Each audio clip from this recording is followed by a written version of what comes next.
ইনকিলাব মঞ্চের মুখপাত্র ও ঢাকা ৮ আসনের প্রার্থী শরীফ ওসমান হাদী গুলিবিদ্ধ হয়েছেন।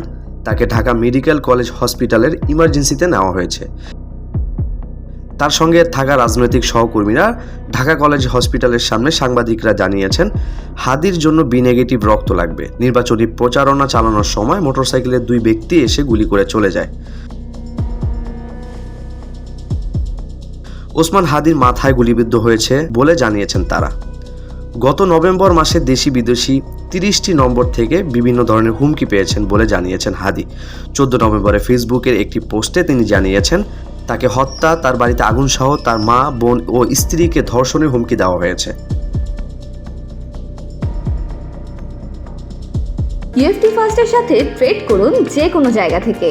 ক্যাম্পাসে ক্লাসের ফাঁকে, ঢাকার জ্যামে বসে কিংবা ঘরে বসে ট্রেডিং এখন হাতের মুঠোয়। তাই ট্রেড করুন যখন খুশি, যেখানে খুশি।